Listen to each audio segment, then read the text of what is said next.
রাধে রাধে ওগ বৃন্দাবন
ও মায়েরা ওই বৃন্দাবন ধামেই আছে এই গ্রামটি।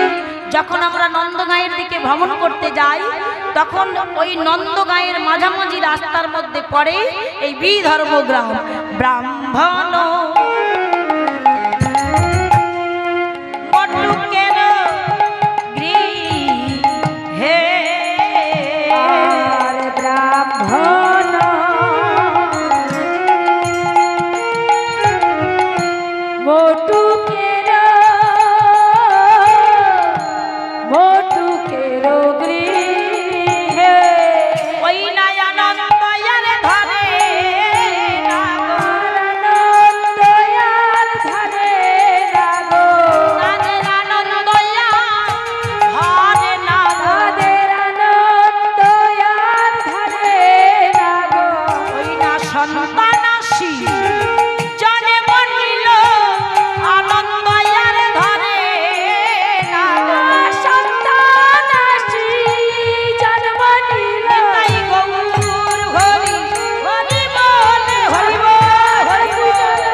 ওই বৃন্দাবন ধামে বিধর্ম গ্রামে ব্রাহ্মণের ঘরে এলো মোটক ব্রাহ্মণ। স্ত্রীর নাম হলো রচনা দেবী। তাদেরই ঘরে সেই রচনা মায়ের কোল আলো করে একটি পুত্র সন্তান এলো, যার নাম হলো কৃষ্ণ ভক্ত সুদামা। ও মায়েরা, সন্তানটা যে জন্ম নিল না, তিথিটা কত ভালো তিথি, মাসটা কত ভালো মাস। কার্তিক মাসে উত্থান একাদশীতে সুদামা জন্মগ্রহণ করলো রচনা মায়ের কোল আলো করলো। এই যে কার্তিক মাস, এই কার্তিক মাসের আরেকটা ভালো নাম আছে। কি নাম গো মায়েরা? হ্যাঁ, যেটাকে বলা হয় দামোদর মাস, তাই না? এই দামোদর মাসে ভক্তরা কত হরিনাম সংকীর্তন করে, কত ভাগবত পাঠ হয়, তাই না? হ্যাঁ, হরিবল হরিবল। তা এই যে দামোদর, এই দামোদর মাস বলা হলো কেন না, বৃন্দাবনে দামোদর লীলা হয়েছিল বলে এই কার্তিক মাসটাকে বলা হয় দামোদর মাস। তো দামোদর, দামোদর, দামোদর কথার অর্থটা কি? দাম মানে দড়ি, উদর মানে পেট। ও মায়েরা, বৃন্দাবনে দামোদর লীলা হয়েছিল। মা যশোমতী আমার প্রাণীর গোপালকে রজ্জু দিয়ে বেঁধেছিল। ভগবান বলছে, ও মা, তুমি যতই চেষ্টা করো না কেন, আমার যদি ইচ্ছে না হয় তুমি কোনোদিন আমাকে বাঁধতে পারবে না। তাই হরিব, কারণ আমার ইচ্ছে না হলে গাছের একটা পাতা পর্যন্ত নড়ে না। তুমি আমায় বাঁধবে কি করে? আর আমাকে বাঁধতে গেলে দুটো বস্তুর প্রয়োজন, সেটা হলো ভক্তি আর প্রেম। মাকে দিয়ে জগৎকে শিক্ষা দিল ভগবান।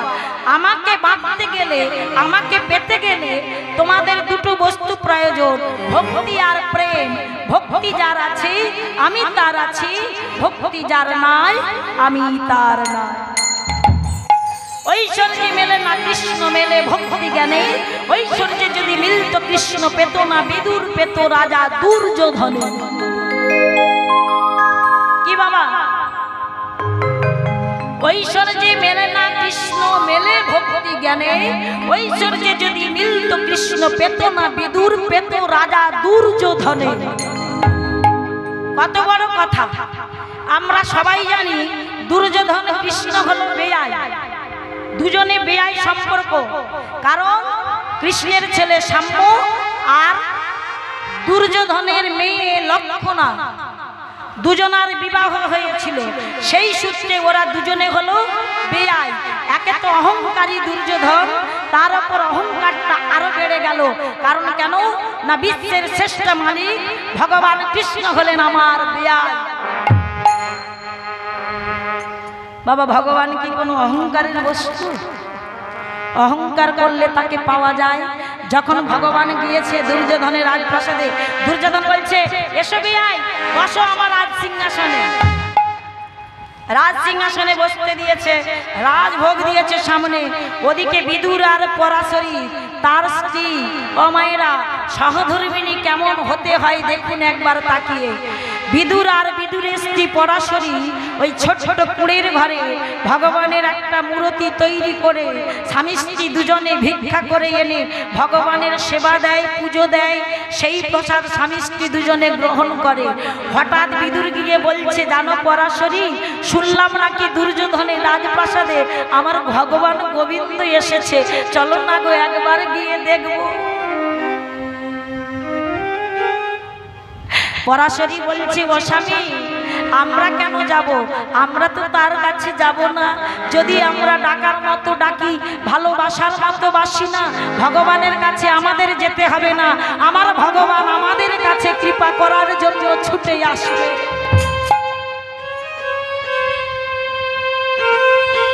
ভক্তির জোর কত মায়েরা আজ ভগবানের চরণে বসে বসে পরাশরী বলছি, দয়াময় তুমি আসবে না? শুনো প্রভু। বিদুর গিয়েছে স্নান করতে নদীর জলে, স্নান সেরে এসে ভগবানের সেবা পুজো করবে। আর এমন সময় পরাশরী বলছে, দয়াময় তুমি কৃপা করে একবার এসো আমার ঘরে। আমার বড় সাধ ছিল, জীবনে কিছু হোক না হোক তোমাকে একবার কাছে বসিয়ে আমি তোমার বদনে কিছু সেবা দিতে চাই। ডাকার মতো যদি কেউ ডাকতে পারে, ভগবান কি না এসে থাকতে পারে গো? ভক্তের নয়ন জল যখন টপ টপ করে ভগবানের চরণে পড়ছে, ওদিকে দুর্যোধনের রাজপ্রাসাদে ভগবান টলে উঠল, আমার কোন ভক্ত আমায় ডাকছে, এখানে থাকলে তো চলবে না। দুর্যোধনকে বলল, আমি এখন আসি। বেয়াই কোথায় যাবে? রাজভোগ করে রইল, চাই না তোমার রাজভোগ। আমার ভক্ত আমাকে ডাকছে, আমি যদি ভক্তের ভগবান না হয়ে থাকো, আমি যদি তোমার কাছে থাকি, তাহলে এ জগৎ সংসারে কেউ কোনোদিনও আমাকে ভক্তের ভগবান বলে ডাকবে না।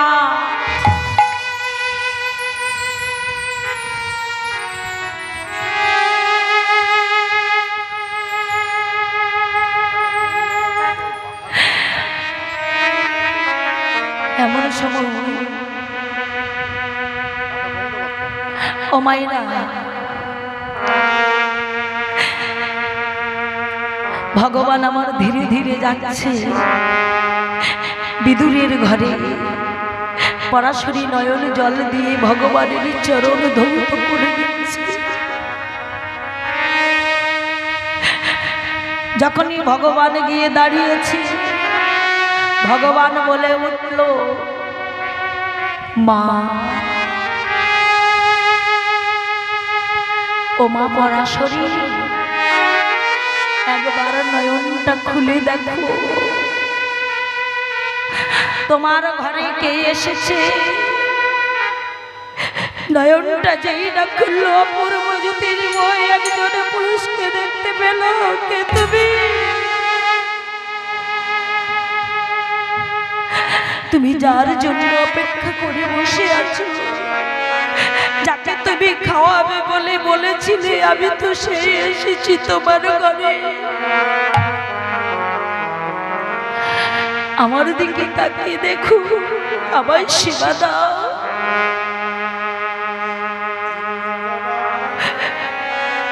বাবা, ভগবান এসেছে ভক্তের ঘরে। ভগবান আজ বলছে, পরাশরী তুমি আমায় সেবা দাও। মা পরাশরী কি দেবে? কি দেবে? ভিক্ষা করে যাদের জীবিকা চলে, স্বামী তো দুদিন ধরে ভিক্ষা করতে যায় না, কি দেবে? কিন্তু মনের আনন্দে ভগবানকে বসিয়ে দিয়ে বলছে, প্রভু প্রভু তুমি একটু বসো, আমি রন্ধন চালাই যাচ্ছি। প্রভু পরাশরী ভুলে গেছে, স্বামী তো দুদিন ভিক্ষে করতে যায় না, রন্ধন চালাই এসে দেখলো কিছু তো নেই, আমি কি দিয়েছে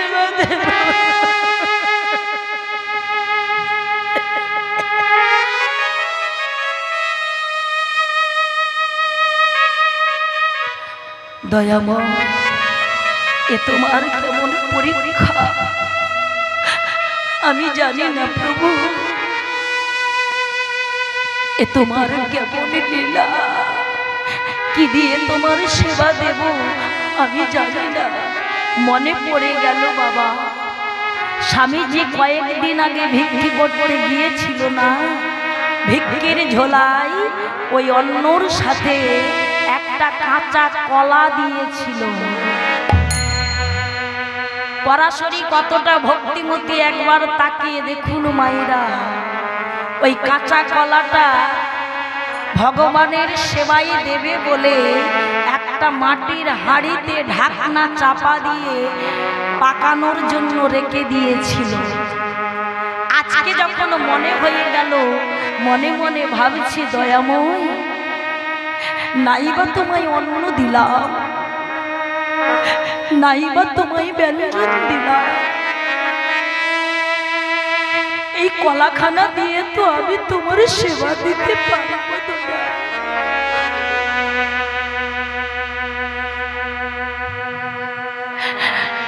হ্যাঁ গো মায়েরা, ভগবান এসেছে আনন্দে বিভোর হয়ে, পরাশরী সবকিছু ভুলে গেছে ইহ জগতের কথা। কলাখানা নিয়ে কি করেছে জানেন? কলার খোসাটা ছাড়িয়েছে। হ্যাঁ গো মায়েরা, খোসাটা ছাড়িয়ে বাবা খোসাটা ফেলবে কি? ওই ভগবান যে এসেছে আনন্দে বিভোর হয়ে না, ওই কলার যে ভেতরের শ্বাসটা ওটাকে ফেলে দিয়েছে।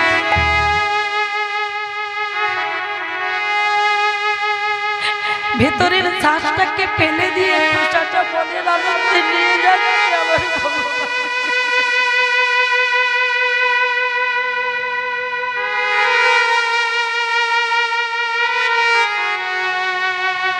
খোসাটা নিয়ে গিয়ে গোবিন্দের সামনে বসে গোবিন্দকে বলছে, গোবিন্দ হে দয়াময়, আমার ঘরে তো আজকে কোনো অন্নর ব্যবস্থা নেই, তাই তোমার জন্য অন্ন জোগাড় করতে পারি না গো।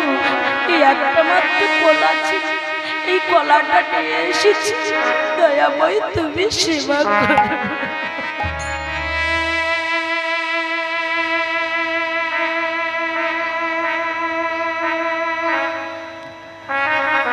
ভক্তের দ্রব্য প্রভু কারি কারি খায়, অভক্তের দ্রব্য প্রভু ভিড়িয়া না চায়।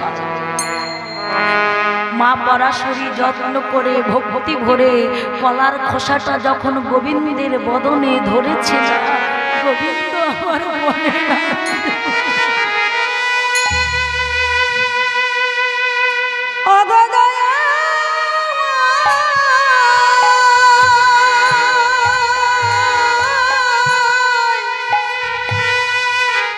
ওগো কৃপা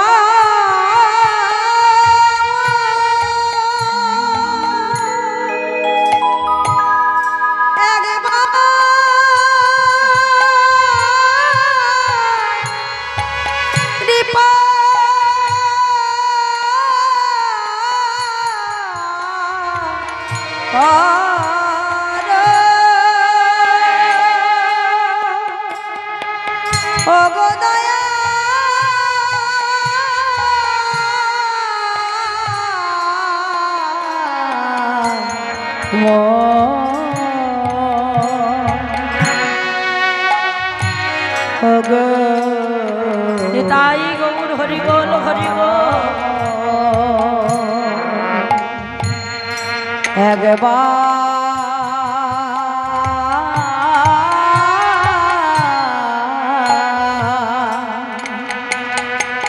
কৃপা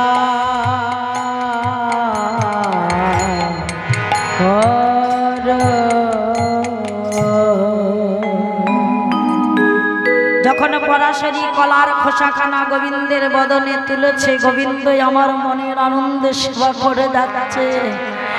বিদুর তো গিয়েছিল স্নান করতে, কেউ কেউ গিয়ে বলছে জানো বিদুর, তোমার ঘরে নাকি ভগবান এসেছে। ও বাবা, বিদুরের তো অন্য কোনো আর বস্ত্র নেই, ওই একটি মাত্র বস্ত্র, একটি মাত্র বসন পরে থাকতো।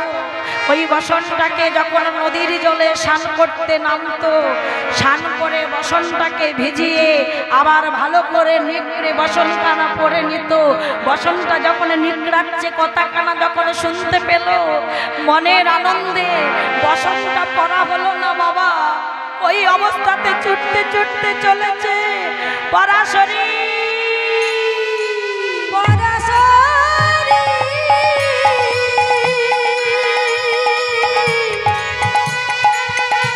কি তুমি করেছ ওহে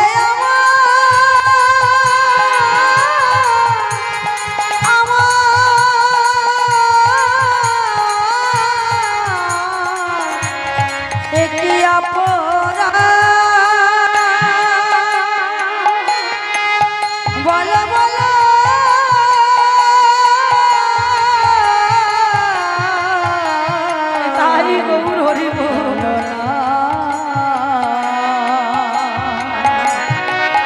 আমি কি অপরাধ করেছি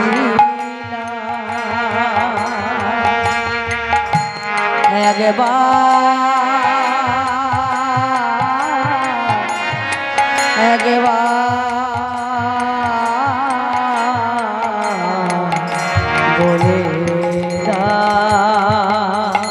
ছুটতে ছুটতে যেই না বিদুর এসে দরজার সামনে দাঁড়িয়েছে, যেই দৃশ্য দেখে চমকে উঠলো, চিৎকার করে বলছে পরাশরী,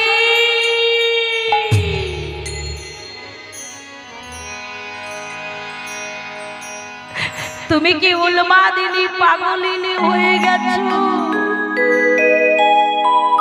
যখন স্বামী চিৎকার করে ডাক দিল, এতক্ষণ যে পরাশরী অন্তর জগতের মধ্যে ছিল, অন্তর জগৎ থেকে বহির জগতে ফিরে এসেছে। স্বামী তুমি অমন করে ডাকলে কেন? পরাশরী তুমি কি করছো? একবার ভালো করে তাকিয়ে দেখো, যার বদনে এই বিশ্ব ব্রহ্মাণ্ডের মানুষ ক্ষীর মাখন নবনী তুলে দেওয়ার জন্য অপেক্ষা করে বসে থাকে, সেই ভগবান এসেছে আবার এই পরম কুটিরে। আর ভগবানকে তুমি গলার চাষটা ফেলে দিয়ে খুশি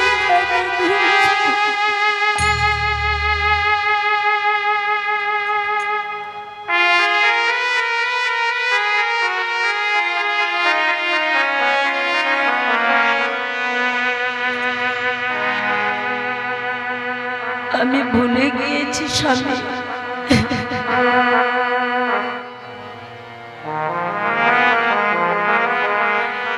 আমি ভুলে গিয়েছি। কখন যে গলার শ্বাসখানা ফেলে দিয়ে খোসাটা আমার গোবিন্দ বদনে ধরেছি আমি বুঝতে পারি। আচার খেয়ে পড়েছে গোবিন্দ চরণে, তুমি আমায় ক্ষমা করে দাও না প্রভু।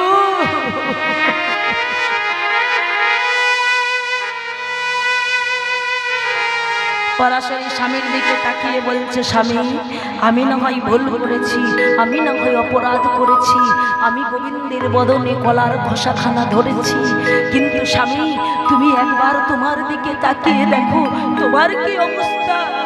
গোবিন্দ এসেছে শুনেছ, তুমি যেই না শুনেছ তোমার বস্ত্রখানা পড়তে মনে নেই, তুমি এইভাবে গোবিন্দের কাছে ছুটে এসেছো।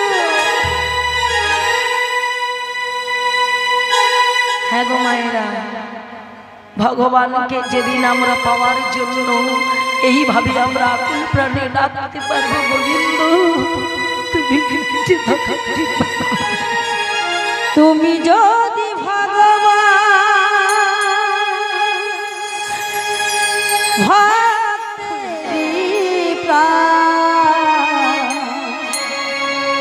তবে কেন দুঃখ দাও প্রভু, তবে কেন দুঃখ দাও। তাই গৌর হরি বল হরি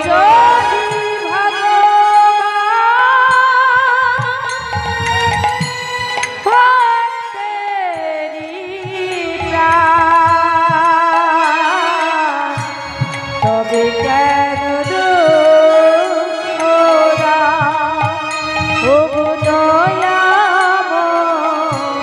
তবে কেন দুঃখ দাও। তুমি যদি ভগবান ভক্তেরই প্রাণ, তোমার চরণে ঠাই দাও একবার কৃপা করো দয়াময়, তবে সারাটা জনম যেন তোমার চরণ সেবা করতে পারি। তুমি যদি ভগবান ভক্তেরই প্রাণ, তবে কেন দুঃখ দাও প্রভু, কেন এত দুঃখ দাও। তুমি যে কামনা, তুমি যে বাসনা, সবই তো তোমারই দান গো প্রভু, সবই তো তোমারই দান। তুমি যে কামনা, তুমি যে বাসনা, সবই তো তোমারই দান ও গো দয়াময়, তবে কেন দুঃখ দাও। তুমি যে কামনা, তুমি যে বাসনা, তুমি দুঃখ দিয়েছো, আমরা দুঃখী থাকি, কিন্তু তোমার চরণে ছাড়া করো না। এই কৃপা করো প্রভু, যেন তোমার চরণে ঠাই পাই।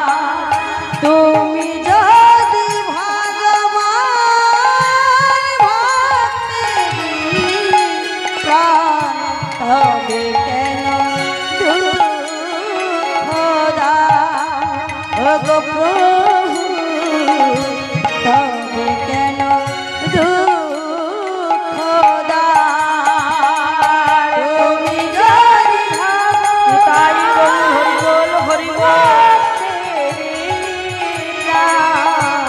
তবে কেন দুঃখ দাও ও গো দয়াময়, তবে কেন দুঃখ দাও।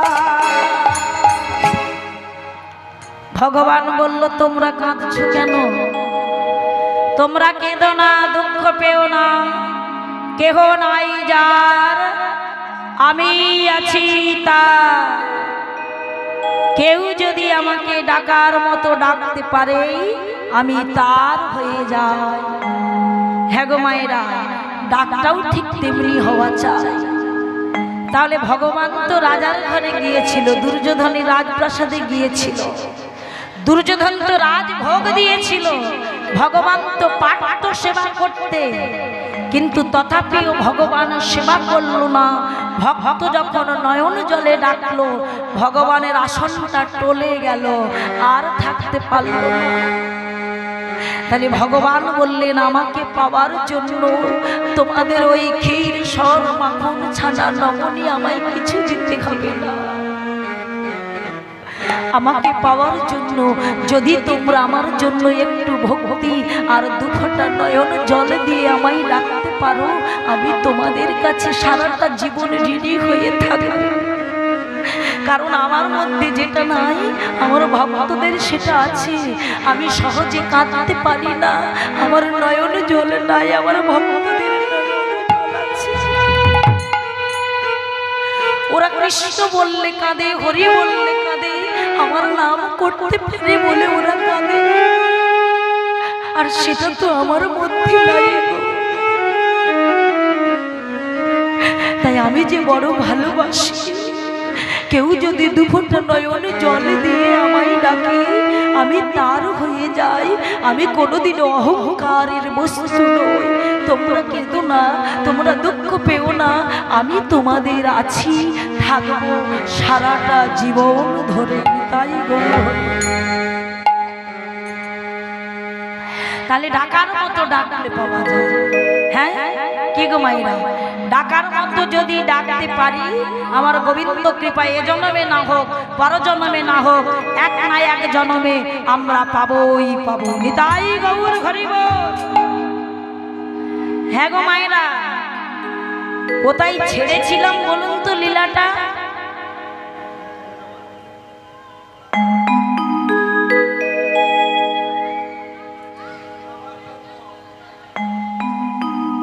সুদামা জন্ম হয়েছে কৃষ্ণ ভক্তের ঘরে, কৃষ্ণ ভক্ত সন্তান এসেছে, নাম দিল তার কৃষ্ণ ভক্ত সুদামা। এই যে সুদামা এলো দাপর যুগে, সুদামা পূর্ব জন্মে কে ছিল যে দাপর যুগে সুদামা হয়ে এলো? ভগবানের পরম বন্ধু, পরম সখা হয়ে এলো সুদামা। কেন এলো? তাহলে এ পূর্ব জন্মে মানে ত্রেতা যুগে কে ছিল? বলে ত্রেতা যুগে কে ছিল জানো? ওই যে ত্রেতার ভরদাসী জনমনির,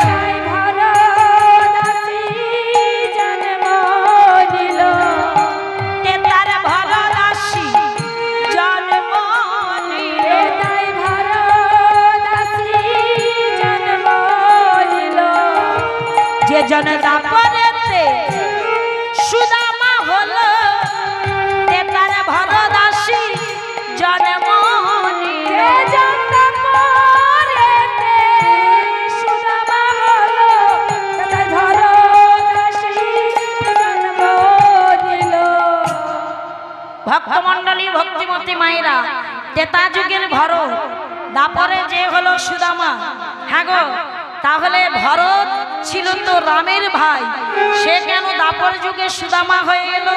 তাহলে আমাদের এই কথাগুলো জানতে হলে একটু রামায়ণের কথা আমাদের আস্বাদন করতে হবে, তাই না মায়েরা?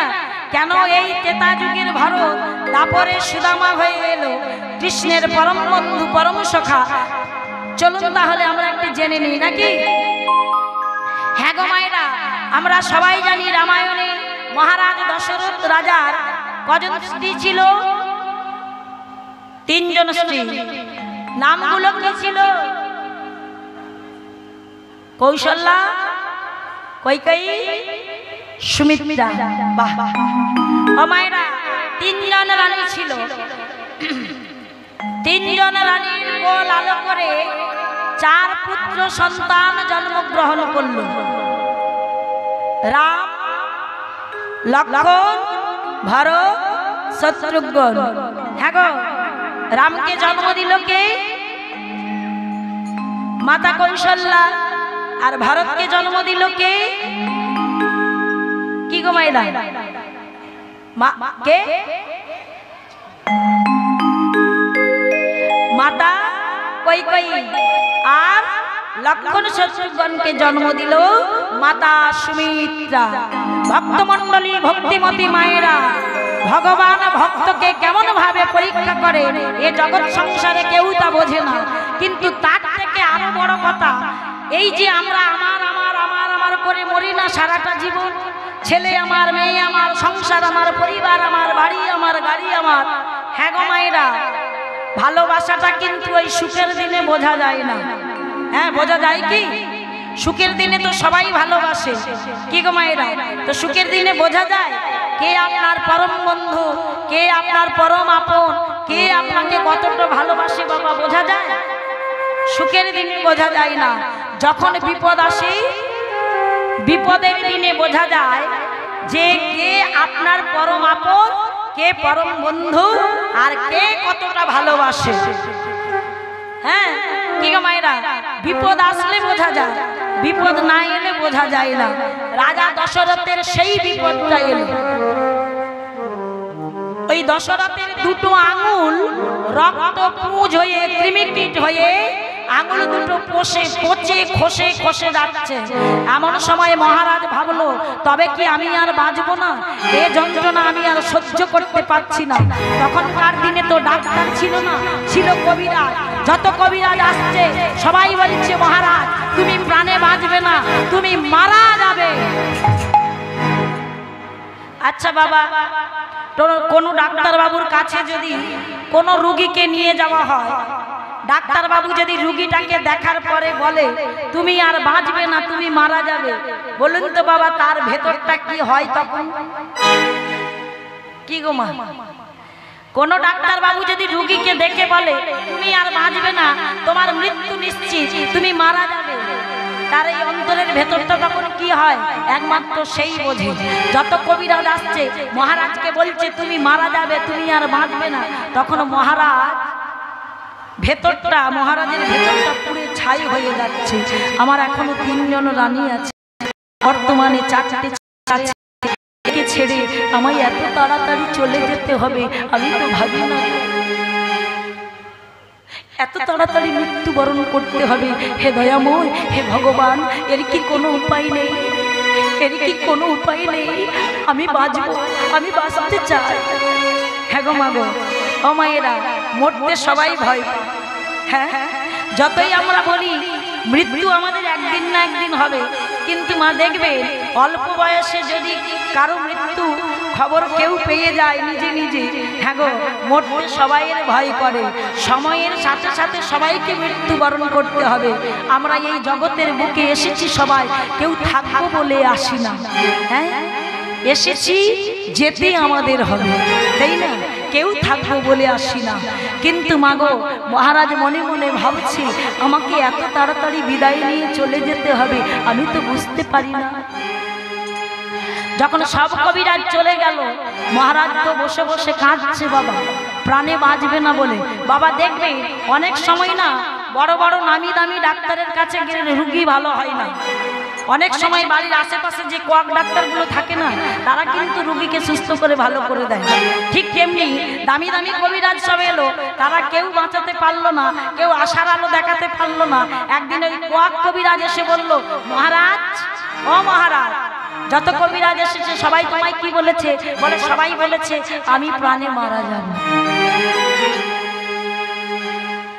সেই কবিরাজ তখন বলছে, মহারাজ আমি তোমায় বলছি তুমি মারা যাবে না। আমি মারা যাব না? না, তুমি মারা যাবে না, তবে একটা উপায় আছে, সেই কাজটা যদি কেউ করতে পারে তাহলে তুমি বেঁচে যাবে প্রাণে। কি করতে হবে?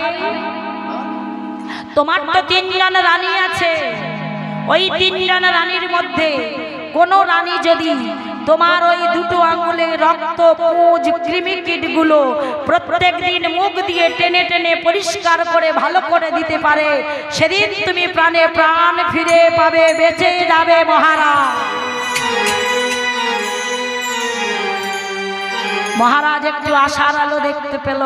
হ্যাঁ, এতক্ষণ তো সবাই মিলে বলছিল মহারাজ তুমি মারা যাবে, কেউ না কেউ তো বলেছে যে মহারাজ তুমি প্রাণে বেঁচে যাবে।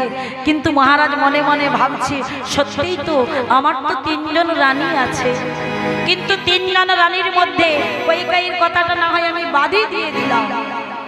কারণ 3 জনের মধ্যে কইকেয়ী হলো অনেক বড় বাড়ির মেয়ে। হ্যাঁ, ওকে আমি বিয়ে করেছি বটে, ওর প্রতি ভালোবাসাটা ততটা আমার নেই। কৌশল্যাকে সুমিত্রাকে যতটা ভালোবাসে মহারাজ কিন্তু কইকেয়ীকে ততটা ভালোবাসে না। আর বেশি ভালোবাসতো ওই ছোট রানী সুমিত্রাকে। যখনই কবিরাজ কথাখানা বলে চলে গেল, মহারাজ ধীরে ধীরে সুমিত্রার কাছে গিয়ে দাঁড়ালো করজোড়ে। ও সুমিত্রা, সুমিত্রা, তুমি তো শুনলে কবিরাজ কি বলে গেল, পারবে সুমিত্রা তুমি আমার প্রাণটা ফিরিয়ে দিতে? পারবে না সুমিত্রা? তোমার সিঁথির সিঁদুর, হাতের শাখা পলা নোয়া, এগুলো সব অক্ষয় রাখতে বলো না। সুমিত্রা বলছে, স্বামী আমি তো তোমায় ভালোবাসি। দেখো সুমিত্রা, অত কথা আমার শোনার সময় নাই। আমাকে তুমি একটিবার বলো, আমার এই দুটো আঙুলে রক্ত, কৃমি, কীট, পুঁজগুলো তুমি মুখ দিয়ে টেনে টেনে পরিষ্কার করে দিতে পারবে কিনা? একটিবার আমাকে বলো না। শোনো স্বামী, তোমার জন্য আমি সব কিছু করতে পারবো, জীবনটা দিয়ে দিতে পারবো। তা বলে তুমি আমাকে ও কথা বলো না। তোমার ওই আঙুলে রক্ত, পুঁজ, কৃমি, কীট আমাকে মুখ দিয়ে টেনে টেনে পরিষ্কার করে দিতে হবে। আমি কিছুতেই পারবো না।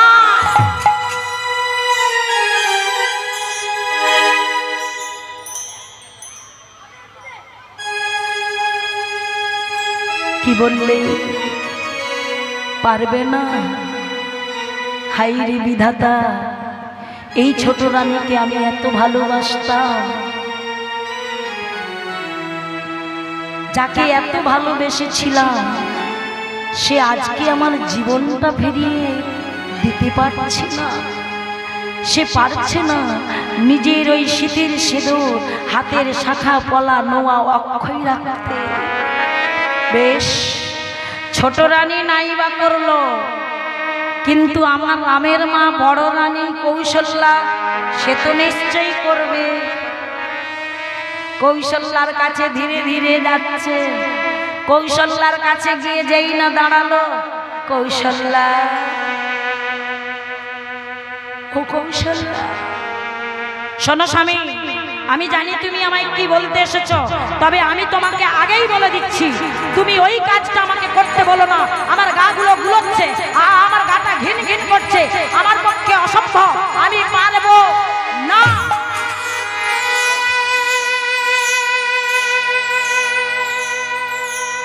হাই রে বিধাতা, সুখের লাগিয়া এ ঘর বাঁধিলু, অনলে পড়িয়া গেল অন্য সাগরে শিলামা বইতে, সকলে গরলি ভেল, এরই নাম ভালোবাসা।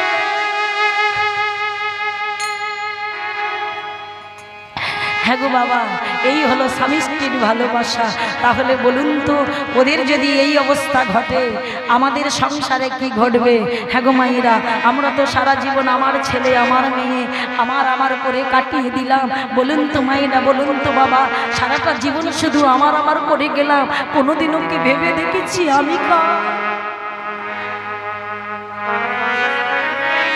শাস্ত্র বলে সংসার সুখের হয় রমণীর গুণে, আবার বলে সংসার খার হয়ে পুড়ে যায় রমণীর গুণে।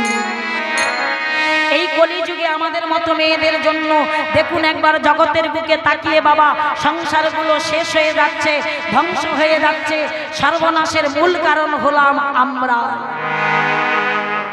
মা বাবা ছেলেটাকে কত কষ্ট করে মানুষ করে, বড় করে, নিজেরা না খেয়ে ছেলেটাকে খাওয়া, নিজেদের কথা না ভেবে ছেলেটার কথা ভাবে, নিজেরা রাত্রি জেগে ছেলেটাকে মানুষ করে। ওই ছেলেটা যখন বড় হলো, ভালো ধরনের একটা চাকরি করলো, বিয়ে দিল।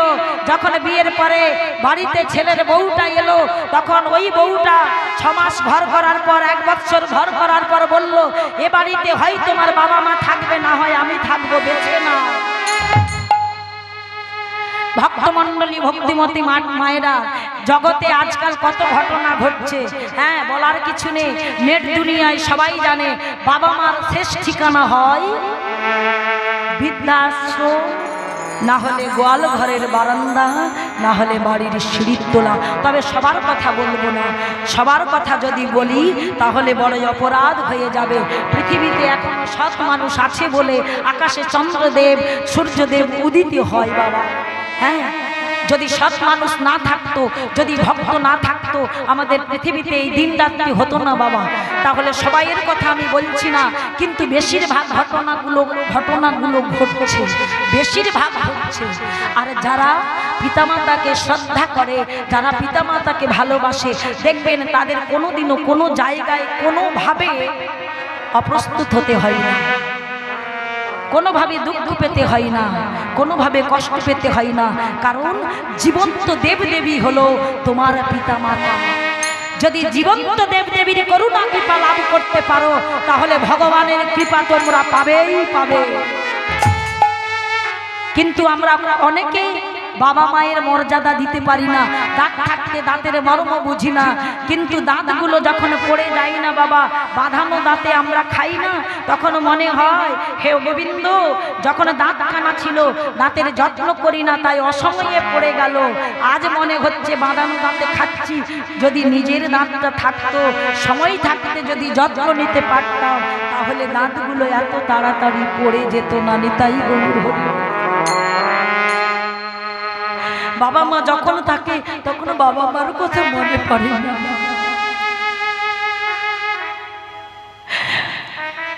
যখন বাবা মা থাকে বাবা মার কথা মনে পড়ে না। বাবা মাকে যখন বৃদ্ধাশ্রমে দিয়ে আসি না মায়েরা, হ্যাঁ, বাবা মা যখন চলে যায় ওই ছেলেটার তখন মনে হয়, ওই সন্তানগুলোর মনে হয় এই পৃথিবীতে আমার বাবা মায়ের মতো আপন আর কেউ নয়। নিজের স্ত্রীর কথা শুনে বাবা মাকে বৃদ্ধাশ্রমে রেখে এলো।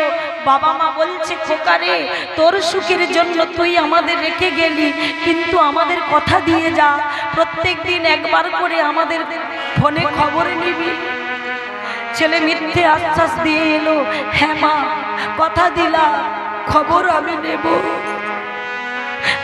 প্রতিদিন বাবা মা টেলিফোনের সামনে বসে থাকে, কখন ছেলেটা একবার ফোন করে খবর নেবে। দিন যায়, মাস যায়, বৎসর যায়, ছেলেটা একবারের জন্য ফোন করে না, একটি বারের জন্য খবর। এই হলো ভালোবাসা। তাহলে বলুন তো মায়েরা, বলুন তো বাবা, এরা আমার আপন। এ জীবনে কারো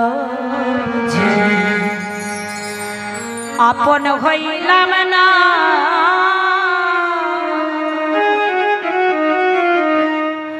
আমায় আপন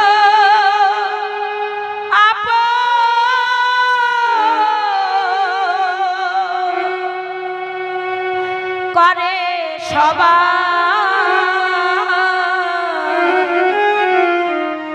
শুধু করে ছলনা, কারো আপন হইলাম না।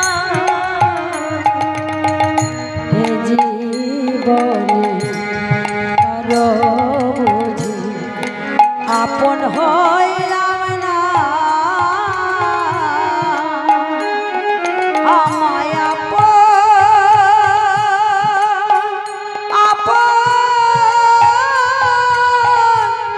করে সবাই, করে ছলনা, কারো আপন হইলাম না।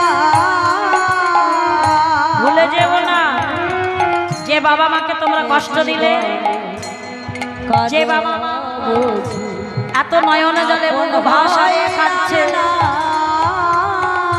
ভগবানের চরণে নিবেদন করছে, মনে রেখো তোমার একটা ছেলে হয়েছে, তুমি যে বাবা মাকে কষ্ট দিলে না, ভগবান বলে যদি কোনো বস্তু থাকে, তোমার ছেলেটা তোমাদের দ্বিগুণ কষ্ট ফিরাইয়ে দেবে। কারণ একদিন তোমাদেরও বয়স হবে, এই জায়গায় তোমাদেরও পৌঁছাতে হবে, তাই না বাবা? সোনা রঙ হইল কালো,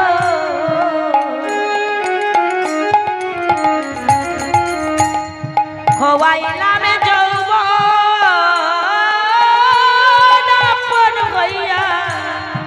পরের লাগি কেন কান্দে আমার সোনা রঙ্গ হইল কালো আমার খোয়াইলাম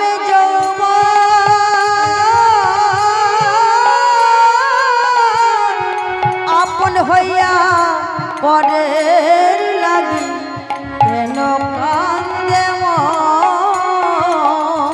আবার সেই পরেতে দিল ব্যথা আবার সেই পরেতে দিল ব্যথা ভক্তমণ্ডলী ভক্তিমতী মায়েরা আপনারা এখানে এত ভক্ত বসে আছে আমি যদি কথাটা খুব ভুল বলে থাকি আপনারা কোনো মা কোনো বাবা আমাকে একবার হাতটা তুলে বলুন ইন্দ্রাণী মা তুমি কথাটা ভুল বললে আমরা সবাই সংসারে সুখী কি গো মায়েরা সুখী নন হ্যাঁ গো এই সংসার এমন একটা বস্তু না সবাইকে একদিন না একদিন কষ্ট দুঃখ পেতে হয় তাই না স্বার্থের ভালোবাসা যতক্ষণ স্বার্থ আছে ভালোবাসাটা আছে স্বার্থ শেষ ভালোবাসাও শেষ সোনা রঙ্গ হইল কালো খোয়াইলাম যৌবন আপন হইয়া পরের লাগি কেন কান্দে আর সোনা রঙ্গ হইল কালো খোয়াইলাম যৌবন আপন হইয়া পরের লাগি কেন কান্দে আবার সেই পরেতে দিল ব্যথা আর সেই পরেতে দিল ব্যথা আমার প্রাণে সহে না কারো আপন হইলাম না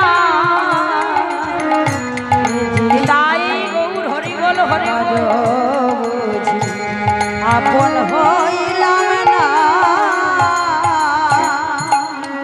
আমায় আপন মনে সবাই করে ছলো না কারো আপন হইলাম না হ্যাঁ গো জীবন বাবা মা কারো যতক্ষণ কর্ম করতে পারলো আপন দুহাত ভরে সন্তানকে দিয়েছিল ততক্ষণ সন্তানের ভালোবাসাটা ছিল আর যখন বৃদ্ধাশ্রমে দিয়ে এলো মিথ্যে আশ্বাস দিয়ে এলো কিন্তু বাবা মা জানে সন্তান আমাদের ভালোবাসে ফোন আমাদের করবে হ্যাঁ দিনের পর দিন বসে থাকে একদিনও ফোন করে না বাবা এই হলো ভালোবাসা হ্যাঁ তাহলে আপন যদি বলতে হয় এ জগতে পরম আপন পরম বন্ধু হলেন আমার ভগবান অনাদিরাদি গোবিন্দ হ্যাঁ যিনি কোনোদিন কাউকে ছেড়ে যান না হরিবল হরিবল অমায়েরা ভালোবাসা কথা কইয়া খবর নিল না বাসা ভাঙা আসমান পাখি সে তো বাসা বাঁধে না আমায় ভালোবাসার কথা কইয়া খবর নিল না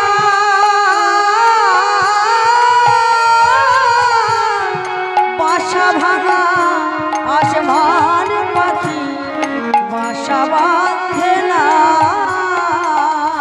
আবার শুকনো গাছে ফুল ফুটিল আমার শুকনো তাই গাছে গৌর হরি ফুল ফুটিত আবার শুকনো গাছে ফুল ফুটিল আমার শুকনো গাছে ফুল ফুটিত পেলে আপন ঘর আপন হইলাম না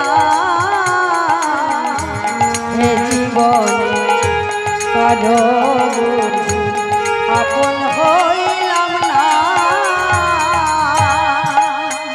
আমায় আপন করে সবাই করে ছলনা আপন হইলাম না।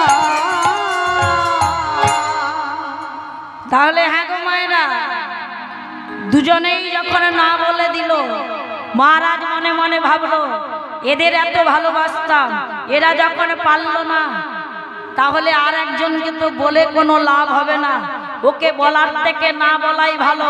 মহারাজের ভাবনাটা কত বড় ভুল ছিল দেখে নিন। মহারাজ যখন নিজের কক্ষে চলে যাচ্ছে, কই কই নিজের কক্ষের দরজার সামনে দাঁড়িয়েছিল। স্বামী যখন চলে যাচ্ছে, কই কই সঙ্গে সঙ্গে গিয়ে স্বামীর চরণ দুখানা জড়াইয়ে ধরেছে।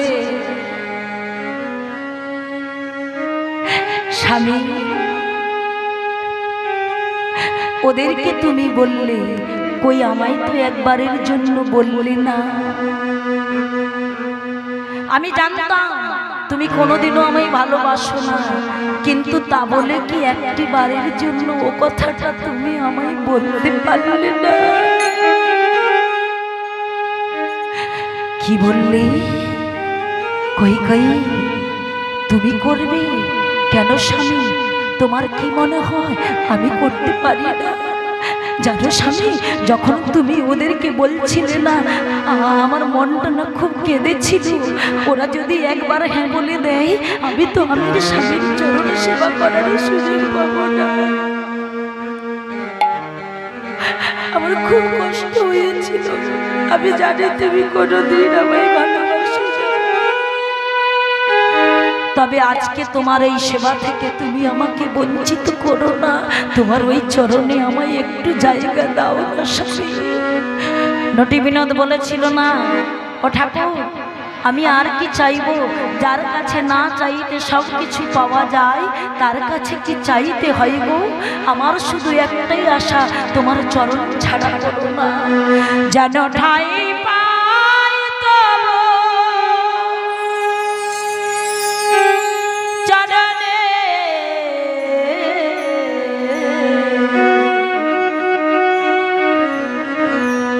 ঠাই পাই তব চরণ, যেন ঠাই পাই তব চরণে, ঠাই পাই তব চরণে, যেন ঠাই পাই তব চরণ। হরি বল হরি বল। ঠাই পাই তব চরণে,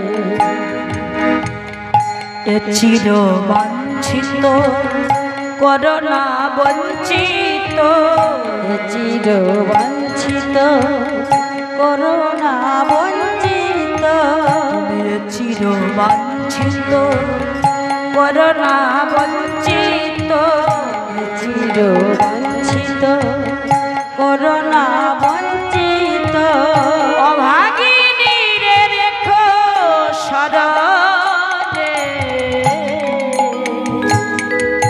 ঠাই পাই তব চরণে, যেন ঠাই পাই তাই গৌর হরি বল হরি বল। চরণে,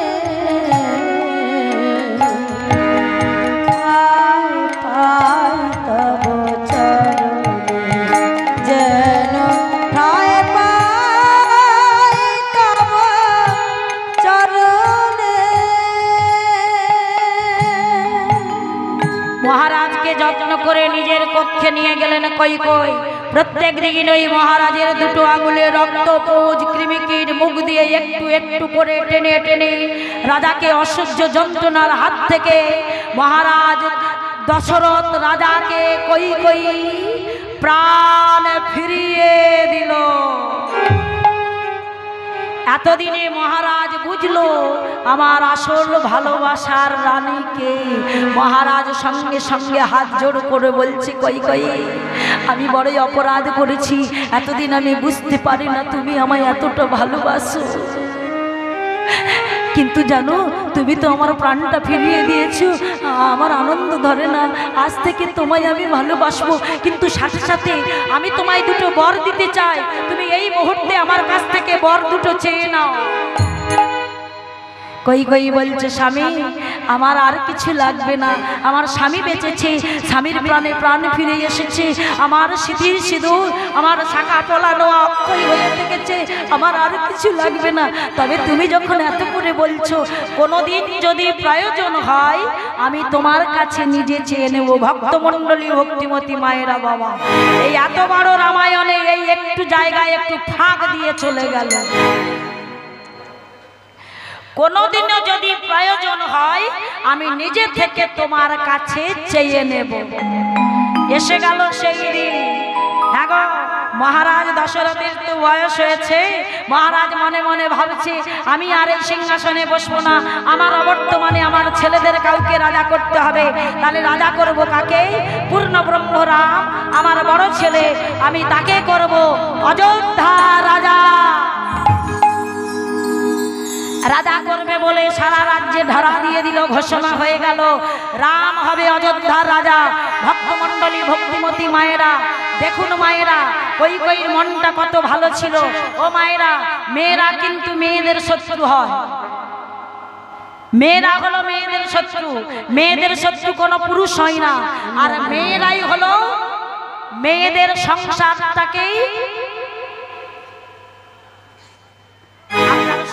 কোনোদিনও কেউ সইতে পারে না। আপনি যদি একটু সুখে থাকেন, আপনি যদি একটু ভগবানের সেবা পুজো করেন, আপনি যদি একটু ভক্ত হয়ে যান, দেখবেন মা যে আপনার পাশের বাড়ির লোক কোনোদিনও করে না, সে তখন আপনাকে দেখে বলবে, দেখ আহা। এই কয়েকদিন আগে দেখছিলাম, হ্যাঁ, ভগবানকে ওই তুলসী মন্দিরে একটু জল পর্যন্ত দিত না। হ্যাঁ, আজকে নাকি বড় মাতাজি হয়ে গেছে, গলায় বড় বড় মোটা মোটা মালা পরেছে। হ্যাঁ, ললাটে আবার দেখছি তিলক সেবা করেছে, নিরামিষ আহার করে। তার মানে দেখুন মায়েরা, নিজেরা করবে না আর যারা করবে বাবা তাদের করতেও দেবে না। যার জন্য সনাতন ধর্ম ধীরে ধীরে ধ্বংসের পথে শেষ হয়ে যাচ্ছে, তলিয়ে যাচ্ছে। হ্যাঁ ও বাবা, হবে না? এত পাপ বেড়ে গেছে, এত অত্যাচার বেড়ে গেছে, ধরিত্রী মাওয়ার সইতে পারছে না, যার জন্য সব একে একে ধ্বংসের পথে নেমে যাচ্ছে। বাবা ধ্বংস হচ্ছে না? বলুন তো, এই যে কালকে মহাপ্রভুর আবির্ভাব তিথিতে যে অবস্থাটা হয়েছিল, হ্যাঁ গো, জানি না আপনারা দেখেছেন কিনা, কিন্তু এতদিন ধরে তো আমরা গান বাজনা করছি, ওই কোনোদিনও তো দেখি না মহাপ্রভুর আবির্ভাব তিথিতে এত প্রচন্ড ভাবে ঝড় বৃষ্টি হয়। যদি বলেন কৃষ্ণের আবির্ভাব তিথিতে, জন্মাষ্টমী তিথিতে হয়, তাহলেও মানা যায়, কিন্তু মহাপ্রভুর আবির্ভাব তিথিতে এই এত ঝড় বৃষ্টি বোধহয় জীবনে এই প্রথমবার দেখলাম। আপনারা দেখেছেন কিনা আমি জানি না, বলতে পারবো না। হ্যাঁ, তবে বাবা হবে না? পাপ তো বেড়ে গেছে। হ্যাঁ, পৃথিবীর বুকে যত পাপ বাড়ছে তার সাজা সবাইকে পেতে হচ্ছে। যে সৎ ব্যক্তি তাকেও পেতে হচ্ছে, আর যে অসৎ ব্যক্তি সে তো পাবেই। হ্যাঁ, অসতের জন্য সৎকেও কিন্তু সাজা পেতে হচ্ছে। নিতাই গৌর হরি বল, তাই না বাবা? কিন্তু বাবা যে সৎ ব্যক্তি, সে যদি প্রকৃত সৎভাবে থাকে, সৎভাবে চলাফেরা করে, ভগবান বলল তোমার পাশে কেউ না থাকলে আমি তোমার পাশে আছি, আছি থাকবো সারাটা জীবন ধরে। কিন্তু বাবা এই সমাজে সৎ ব্যক্তির দাম কম, অসৎ ব্যক্তির দামটা বেশি। কি বাবা, বেশি নয়? আমি কি কিছু ভুল বলছি বাবা? এখন আপনারা বলতে পারেন, ইন্দ্রাণীমা কেন তুমি এই কথাটা বললে? দেখবেন বাবা, কোনো ব্যক্তি যদি সৎ মানুষ হয়, সৎভাবে চলাফেরা করে না, তার পেছনে শত্রুর অভাব থাকে না। আর কোনো অসৎ ব্যক্তি যদি থাকে না বাবা, তার বন্ধুর অভাব হয় না। হয় কি? হ্যাঁ, কারণ সৎ ব্যক্তি ভগবানের সেবা পুজো করে, ভগবানকে ভালোবাসে, ভগবানের নাম নিয়ে থাকে, যার জন্য তার পেছনে 70 লাইন পড়ে যায়। আর অসৎ ব্যক্তি তো ওই যে মোটা মোটা অঙ্কের টাকা অনুষ্ঠানে দান করে দেয়। হ্যাঁ, অসৎ ব্যক্তি তো অসৎভাবে ইনকাম করে, অসৎ পথে চলে, যার জন্য তার বন্ধু বেশি। সে যদি সমাজে গিয়ে দাঁড়ায়, সমাজের সামনে দেখবেন তার জন্য আগে চেয়ারটা দিয়ে দেবে, বসুন বসুন। তাহলে বাবা, সতের সম্মান কম, অসতের সম্মান বেশি। কিন্তু শুধুমাত্র এই সমাজে ভগবান বলছে, হ্যাঁ গো, ওই সমাজে তোমায় থাকতে হবে না সারাটা জীবন, একদিন না একদিন তোমাকে যেতে হবে। আর যেদিন তুমি ভবপারের পারাপারে যাবে, আমিও দেখব সেদিন তোমার পাশে কে থাকবে, তাই না? হরি বল হরি বল, ভক্তমণ্ডলী, ভক্তিমতী মায়েরা। তাহলে বাবা, এই এত বড় রামায়ণের মধ্যে এই একটুখানি জায়গায় ফাঁক দিয়ে চলে গেল। তাহলে মহারাজ দশরথ যখন ঘোষণা করলো রাম রাজা হবে, দেখুন মায়েরা, কৈকেয়ী কিন্তু ভালো ছিল, কিন্তু তথাপি আমরা বলি কৈকেয়ীর জন্য রাম গেল 14 বৎসরের জন্য বনবাস। হ্যাঁ গো ও মায়েরা, এবার কৈকেয়ী তো অনেক বড় বাড়ির মেয়ে, যখন শুনেছে রাম রাজা হবে, ঢাড়া দিয়েছে, সবাইকে সবকিছু দান করছে। আর কৈকেয়ীর গলায় ছিল মুক্তোর হার, মুক্তোর হারটা রেখে দিয়েছিল। কার জন্য জানেন? কৈকেয়ীর বাবার বাড়ি থেকে একজন দাসী এসেছিল। হ্যাঁ গো মায়েরা, দাসীটার নাম শুধু মন্থরা, কুজি মন্থরা। ওই যে একটু আগে বললাম না, মেয়েরা মেয়েদের শত্রু হয়। হ্যাঁ, দেখুন মা কেমন করে কৈকেয়ীর মনটাকে বিষিয়ে দিল। এমন সময় ওই কৈকেয়ী রেখে দিয়েছে মুক্তোর হারটা, আমার বাবার বাড়ির দাসী, তার গলায় পরিয়ে দেব। যখনই মন্থরা এসেছে, ও মা গলাটাকে খুলে নিয়ে মন্থরাকে বলছে, ও মন্থরা, এই নে।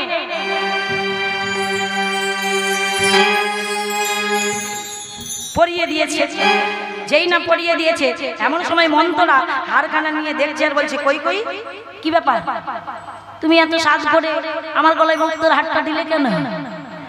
বলে, হ্যাঁ রে ও মন্থরা, তুই জানিস না, তুই জানিস না, ওই যে আমাদের মহারাজ ঘোষণা করেছে আমার রাম রাজা হবে, সেই আনন্দে আমি সবাইকে সব কিছু দান করছি, কিন্তু জানিস তোকে তো অনেক ভালোবাসি, যার জন্য ওই মুক্তোর হারটা তোকে আমি দিয়ে দিলাম। সঙ্গে সঙ্গে কুজি মন্থরা ওই মুক্তোর হারটা নিয়ে দ্বিখণ্ড করে টেনে ছুঁড়ে ফেলে দিয়ে কৈকেয়ীর বুকের উপর ছুঁড়ে দিয়ে বলল, চাই না তোমার হার। যখন এই মুখের উপর ছুড়ে দিয়েছে, কৈকেয়ী মা আমার রেগে গিয়ে বলছে, হ্যাঁ রে মন্থরা, তুই আমার রামকে কোনো মতেই সহ্য করতে পারিস না কেন রে? আমার রাম তোর কি ক্ষতি করেছে?